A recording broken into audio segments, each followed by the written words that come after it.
Break के बाद वक्त हो चुका है गुजरात बुलेटिन का। शुरुआत करेंगे नर्मदा से, जहां जिले को भगवान बिरसा मुंडा जनजातीय गौरव परिवहन योजना के तहत 5 नई मिनी बसों की सौगात मिली है।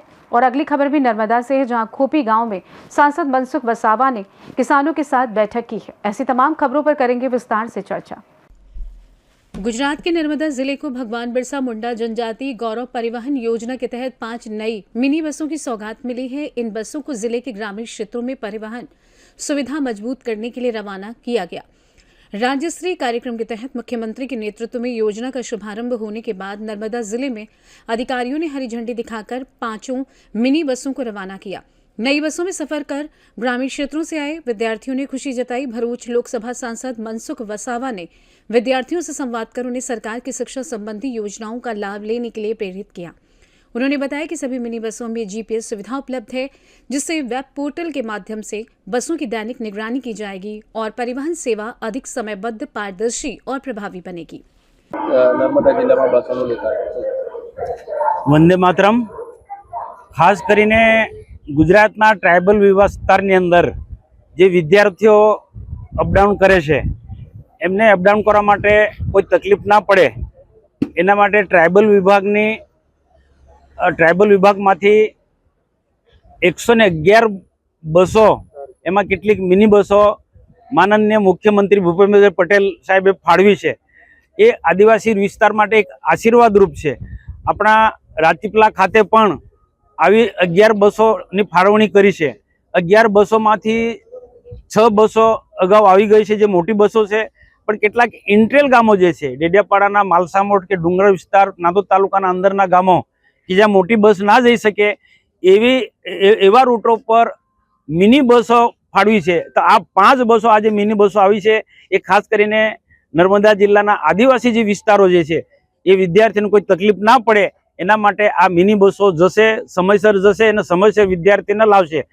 ગુજરાતના માનનીય મુખ્યમંત્રી ખાસ કરીને આદિવાસી બાળકો સારું ભણે, ગુણવત્તાવાળું શિક્ષણ પ્રાપ્ત કરે, અંગ્રેજી, ગણિત, વિજ્ઞાન સાથે શિક્ષણ પ્રાપ્ત કરે, એના માટે શૈક્ષણિક ઘણી બધી સારી શૈક્ષણિક સંસ્થાઓ છે। એકલવ્ય મોડલ સ્કૂલ, આદર્શ શાળાઓ, નર્મદા જિલ્લામાં મેડિકલ કોલેજ, એન્જિનિયરિંગ કોલેજ અને આ બધી ઉચ્ચ કક્ષાના અભ્યાસક્રમોની અંદર સારી યુનિવર્સિટીમાં પણ અહીંયા નર્મદા જિલ્લાના બાળકો સારું શિક્ષણ પ્રાપ્ત કરીને આવી યુનિવર્સિટીમાં કે સારા અભ્યાસક્રમમાં જાય એના માટે સરકારનો એક સારો અભિગમ છે ને એના માટે સ્કૂલમાં આવવું ખૂબ જરૂરી છે।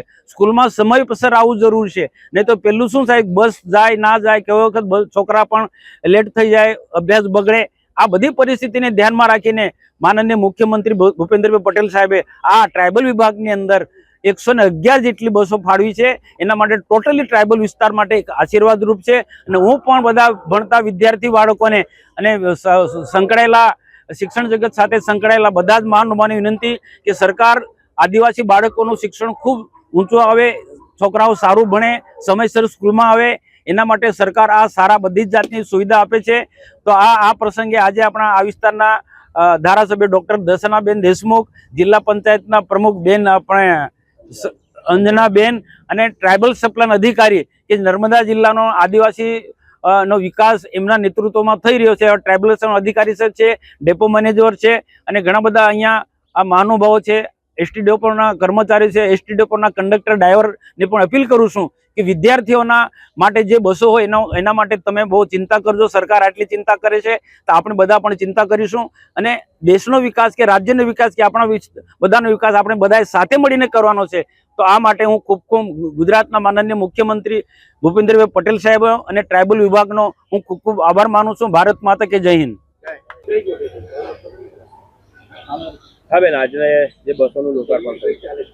આજે નર્મદા જિલ્લાના રાજપીપળા ખાતે ભગવાન બિરસા મુંડા जनजातीय परिवहन योजना हेठळ આજે વિદ્યાર્થી મિત્રોને અગવડરૂપ ના પડે એ માટેની 11 જેટલી બસોનું લોકાર્પણ કરવામાં આવ્યું છે, જેમાંથી 5 બસો અગાઉ આપી દેવામાં આવી છે, જે મોટી બસ હતી, અને આજે નાની મિની બસ જે ગામડાઓના અંતરિયાળ વિસ્તારમાં પણ જઈ શકે અને વિદ્યાર્થી મિત્રોને અભ્યાસ કરવામાં કોઈ મુશ્કેલી ના પડે અને અભ્યાસમાં તેમને સારી રીતે અભ્યાસ કરી શકે એ માટે આ દેશના વડાપ્રધાન નરેન્દ્રભાઈ મોદી સાહેબે આ દેશના જનજાતિ સમાજના સર્વે લોકો માટે, આદિવાસી સમાજના લોકો માટે, એમના અભ્યાસ માટે અને એમના શિક્ષણ માટે ચિંતા વ્યક્ત કરી છે. એને ધ્યાને લઈને આ વિદ્યાર્થી મિત્રોનું જીવન ખૂબ સારું બની રહે અને એમના જીવનમાં એમની કેરિયર ખૂબ સારી બની રહે, એમના અભ્યાસમાં કોઈ મુશ્કેલી ન પડે એના માટે આ મિની બસો આપવામાં આવી છે, જે નર્મદા જિલ્લાના નાંદોદ તાલુકાના ગરડેશ્વરના અને નાંદોદ તાલુકાના આમલેથા, ઝેર છે અને લીમખેતર આ બધા ગામોની સાથે સાથે ડેડિયાપાડાના પણ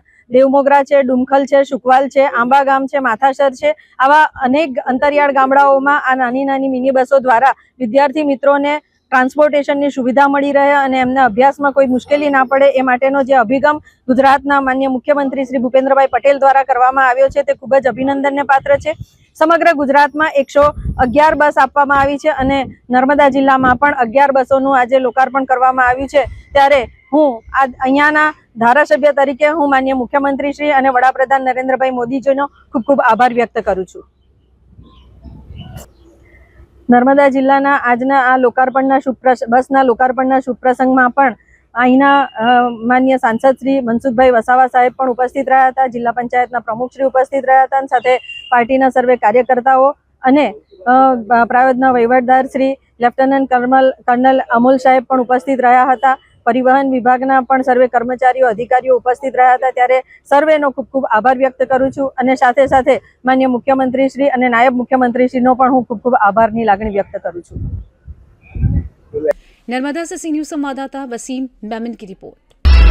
गुजरात के नर्मदा जिले के सागबारा तहसील स्थित खोपी गांव में भरूच सांसद मनसुख वसावा ने जंगल जमीन के अधिकार को लेकर किसानों के साथ बैठक की। बैठक में आसपास के 10 से 12 गांव के किसान शामिल हुए। बैठक में सांसद मनसुख वसावा ने किसानों को जंगल जमीन से जुड़े कानूनों की जानकारी दी और उनके अधिकारों के लिए हर संभव सहयोग का भरोसा दिलाया। उन्होंने किसानों से अपील की कि वे वन विभाग के कर्मचारियों के साथ किसी भी तरह का विवाद न करें और महात्मा गांधी के अहिंसा के मार्ग पर चलते हुए शांतिपूर्ण तरीके से अपना आंदोलन जारी रखें। सांसद ने कहा कि जंगल जमीन के मुद्दे का समाधान होने तक वो किसानों के साथ खड़े रहेंगे। उन्होंने भरोसा दिलाया कि जरूरत पड़ने पर वो किसानों के हित में हर स्तर पर संघर्ष करेंगे। बैठक में बड़ी संख्या में किसानों ने भाग लिया और आंदोलन को शांतिपूर्ण ढंग से आगे बढ़ाने का संकल्प लिया।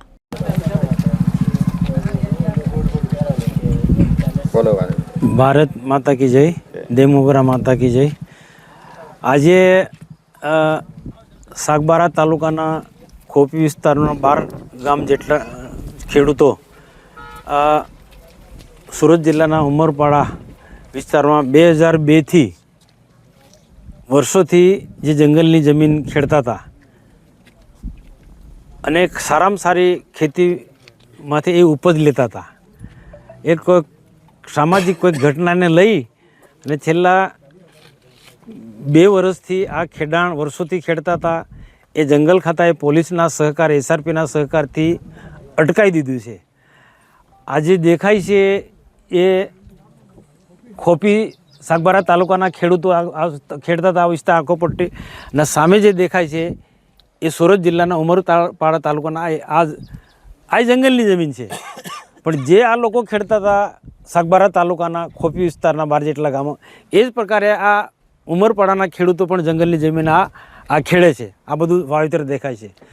जो जंगल खाताना लोकोए पोलीसना अने SRPना सहकारथी सागबारा तालुकानो जे खेडूतो खेडता था एमनुं खेडाण अटकाव्युं छे खोटी रीते, तो पछी आ सूरत जिल्लावाळानुं पण अटकावવું જોઈતું હતું ને જો એમનું જો ખેડાણ ન અટકાવી શકતા હોય તો પછી આ સાગબારા તાલુકાના જે ખેડૂતો ખેડતા હતા એમનું જે ખેડાણ ખોટી રીતે 2 વર્ષથી અટકાઈ રાખ્યું છે એ ચાલુ કરી દેવું જોઈએ। અને જે ઘટના ઘટી છે 2 વર્ષ પહેલાં એક દીકરી સાથે જે પણ જે ઘટના ઘટી દુઃખદ ઘટના થઈ છે અમે પણ નિંદા કરીએ છીએ, પણ એ આખો પ્રકરણ અલગ છે ને એની સામે કાયદેસરની કાર્યવાહી પણ થઈ ગઈ છે, પોલીસ કેસ પણ થઈ ગયો છે અને કાનૂની પ્રક્રિયામાં બધી એ કાનૂન પ્રક્રિયાનો મુદ્દો છે ને એમાં કે બધા લોકો નથી જે છે તેમની સામે કાયદેસરની કાર્યવાહી, પણ એના બાના હેઠળ ખોટી રીતે બધા જ આ 10-12 ગામના લોકોને આ જંગલ ખાતાવાળાએ ખોટી રીતના આમને ખેડાણ બંધ કરાવ્યું છે અને સુરત જિલ્લાના ઉમરપાડા તાલુકાના ખેડાણ ચાલુ રખાવ્યું છે। તો આજે મેં ખોપીમાં મિટિંગ હતી, આજે 12 ગામના જેટલા લોકો સાથે મિટિંગ કરી, બધા જ ખેડૂતો ઉપસ્થિત હતા, મોટી સંખ્યામાં ખેડૂતો ઉપસ્થિત હતા અને આજે ગામમાં મિટિંગ થયા પછી સ્થળ વિઝિટ માટે હું આવ્યો છું।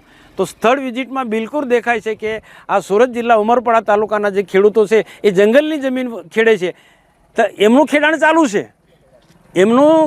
ચાલુ છે, જંગલ ખાતાના લોકો એમને રોકતા નથી, પોલીસ બંદોબસ્ત ગોઠવી ત્યાં રોકતા નથી. અને આ આદિવાસી છે, એ ગુજરાતના છે, એ નર્મદા જિલ્લા સાગબારા તાલુકાના ખોપી વિસ્તારના ખેડૂતો એમને અટકાયા છે. તો આ ખરેખર આ ન્યાયી રીતના નથી, આ ભારે અન્યાય છે. ખોપીના સાગબારા તાલુકાના ખેડૂતો સાથે જે 2002થી ખેડતા આવેલા ખેડૂતોનો ખેડાણ અટકાવી દીધું છે, એ ખરેખર એ બહુ ખોટી બાબત છે, એમની સાથે ભારે અન્યાય છે. તો આ જે મામલો જે છે હું અપીલ કરું છું જંગલ ખાતાના લોકોને, જંગલ ખાતાના સુરત જિલ્લા જે પણ પોલીસ વિભાગ હોય કે પછી જંગલ ખાતાના અધિકારી કે જે પણ કોઈ હોય ને, ખાસ કરીને વન અધિકારીઓને અને ગાંધીનગરમાં બેઠેલા ઉચ્ચ વન અધિકારીઓને પણ હું અપીલ કરું છું કે તમે સુરત જિલ્લાના ખેડૂતોને ખેડવા દો છો જંગલની જમીન, એવા જ પ્રકારની જમીન આ રોડના આ સાઈડ પર આવી છે, તો એ તમે રોકો છો, સાગબારાના ખેડૂતો રોકે છે. આવું તો ન્યાય ના હોય. લોકશાહી છે અને તે બધા આ બધા ગુજરાતના જ છે, આ બધા ગુજરાતના છે. ઉમરપાડાના લોકો સુરત જિલ્લામાં આવે અને સાગબારા તાલુકાના નર્મદા જિલ્લામાં આવે. તો આદિવાસીમાં આ ભાગલાપાડાનો વન ખાતાની જે નીતિ છે એ બરોબર નથી. જો હમણાં મારું પાર્લામેન્ટ છે છતાં પણ અહીંયા મુલાકાત માટે આવ્યો. આવનારા દિવસોમાં આ જે સાગબારાના ખેડૂતો ખેડવા માટે જશે અને ગાંધીજીની સત્યાગ્રહની નીતિ પ્રમાણે આ લોકો ખેડાણ ચાલુ, ભલે મારી ધરપકડ કરશે મારા ખેડૂતોને તો ધરપકડ વહોરી લેશે, પણ સુરત જિલ્લાના લોકો ખેડે છે તો અમારા લોકો પણ ખેડશે. અમને પણ હું અપીલ કરું છું જંગલ ખાતા, અમને અમારા ખેડૂતોને ના રોકશો. સુરત જિલ્લાવાળાને નથી રોકતા તો સાગબારા તાલુકાના લોકો પણ તમે નહીં રોકો. અને જો આ પ્રકારનું બેધારી નીતિ હશે જંગલ ખાતાની તો આવનારા દિવસોમાં એ આખું નેતૃત્વ હું જાતે લઈશ. અને જે પણ આ આદિવાસીના હક માટે લડવાનું હશે તે એની લડાઈ અમે લડીશું. અમે સરકાર સાથે જોડાયેલા છે, અમે ભારતીય જનતા પાર્ટી સાથે જોડાયેલા છે. વર્ષોથી આ બધા લોકો 60 ટર્મથી મને મત આપે છે લોકસભામાં. જ્યારે દુઃખના સમયમાં હું એમના મદદમાં નહીં આવું તો હું ન ગુણો કહેવાઉં. તો હું આ જે લડાઈ છે મારી ન્યાયની લડાઈ છે. અને જંગલ ખાતું મહેરબાની કરીને અમારા નર્મદા જિલ્લાના સાગબારા તાલુકાના જે આદિવાસી ખેડૂતો જે છે એ વર્ષોથી જંગલની જમીન 2002થી ખેડતા આવે છે, એમાં રોકટોક ના કરે, એમને પણ ખેડવા દે કે જેમ સુરત જિલ્લાવાળાને ખેડે છે. તો જો આ પ્રકારનો અન્યાય કરશે તો આ આવનારા દિવસોમાં આ મોટું સ્વરૂપ થશે, આદિવાસીઓ સાથે અન્યાય થશે. તો અન્યાય ક્યારે પણ સહન ના કરી કોઈ પણ આદિવાસી, આજે અભણ હશે, ગરીબ હશે, છતાં પણ એની સાથે જો અન્યાય થશે તો એ આદિવાસીઓ અન્યાય સહન ન કરી લે. અને આદિવાસીઓ સાથે આ રીતના હળહળતો અન્યાય થતો હશે તો અમારાથી ચૂપ ના રહેવાય. અમે પણ આ લોકોના, આ સાગબારા તાલુકાના ખેડૂતોના જે ખોપી વિસ્તારના આસપાસ 10-12 ગામોના ખેડૂતો છે એમના મદદમાં હું પણ આવીશ. અમારા ભારતીય જનતા પાર્ટીના બધા જ લોકો આ ખેડૂતોના મદદમાં આવશે એવા આજે મિટિંગમાં ઘણા બધા લોકો ઉપસ્થિત લોકોએ બધાએ નિર્ણય લીધો છે. તો મારી અપીલ છે જંગલ ખાતા વિભાગના વડાઓને પણ કે તમે અમારી સાથે સાગબારાના ખેડૂત સાથે न्याय करो. गुजरात से सी न्यूज़ संवाददाता वसीम मेमन की रिपोर्ट. फिलहाल के लिए इस खास बुलेटिन में बस इतना ही. देश दुनिया की तमाम बड़ी खबरों को जानने के लिए जुड़े रहें सी न्यूज़ भारत के साथ. हर खबर आपके साथ, आपके हाथ.